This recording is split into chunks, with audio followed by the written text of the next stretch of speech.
Welcome to Reread, where I wasn't going to re-record this episode. I know the sound wasn't working on it, and I had accidentally deleted all those videos thinking they had already posted. I'd gotten my dates mixed up here.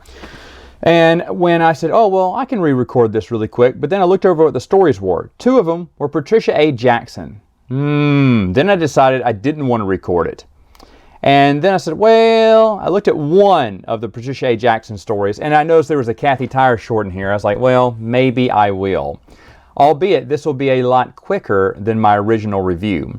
So, the first one was from Star Wars Adventure Journals 3. It's called When the Domino Falls by Patricia A. Jackson. And in regular fashion, it talks many, many pages and goes nowhere. It's just introducing Drake Polson, his Wookiee. I don't even remember his name now. I'm just going off my memory here. And the adventure continues with these people. And it's seriously a waste of time. It is a complete waste of time, just like most Patricia A. Jackson stories. Why do I say most? Because in Star Wars Adventure Journal 5, she actually did a good one. Drake Polson again, later on, he encounters an old friend of his dad's called Tube. And Tube is suffering from some kind of mental disease that kind of breaks down his memory, almost like Alzheimer's or schizophrenia. And some days he has good moments, and then sometimes he's just kind of like he confuses Drake. He doesn't know who he is, or he thinks he's his father, or he thinks he's living in the past again. So it's a crippling disease that eventually he's going to have to die. And the reason they bring him to Drake, one of his friends from the first book, brings him to Drake and says, hey, I just think that when the time comes, he's kind of too dangerous. He may turn a gun on you. He said, so you may have to put him down. Well, Drake doesn't want to do that because Tube is an old friend of his. They have lots of good memories together when he grew up with Tube. And so he's hoping that maybe he can just take care of him and, he won't be so bad. And he does have his stints here and there. Well, at the end, it gets really bad. He stole a fighter and he's shooting down Imperial TIE fighters from the local Imperial garrison there. Now, Drake knows the person in charge of that garrison, the Imperial garrison, and he hears that they're going to go shoot him down and basically kill Tube.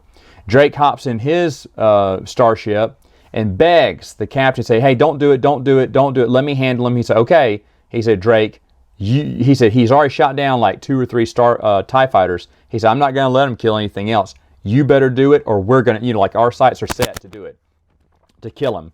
And so Drake has to make the hard decision to kill Tube himself.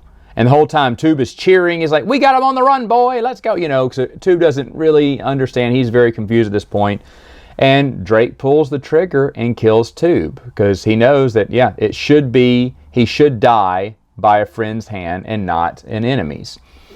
And they call the disease the bitter winter, which is what the purpose of the title. Right now, it is the only good Patricia A. Jackson story. That one was good.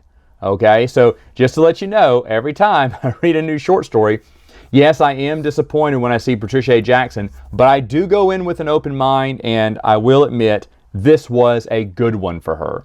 Now, the last one I want to talk about is not that long. It's from the Star Wars Gamer 6. It's Rebel Bass. Bass is spelled like a bass guitar.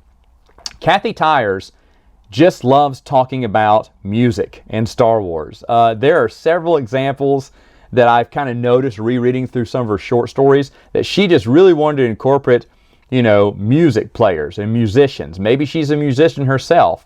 But it's just a very short story it's really cool. It's this band, and they pass messages to rebel agents as they go on tour to these planets and play in these local cantinas. Because a rebel agent will sit there, they'll play some music, and a rebel agent is supposed to listen to certain codes or something during the music and write down what the message is. It's how they're passing messages from one rebel cell to the next. And of course, it's an idea for your RPG games.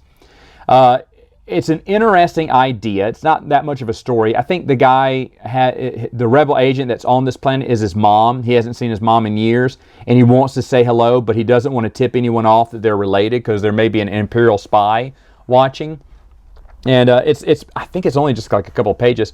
It's an interesting idea. Not that it's an excellent story, but the idea is like, that's kind of cool. In fact, I would kind of like to see her write a huge short story. And she talks about the whole band too, but because you just don't get enough time with them, you're not really connected to any of the band members. But I think after a while, this could create a very interesting short story or even novel for Kathy Tyers. Again, I like Kathy Tyers' uniqueness and her creativity to come up with something different than what you would expect. So there you go. One terrible Patricia A. Jackson short story, and the other two were good. All right, folks. See you next time.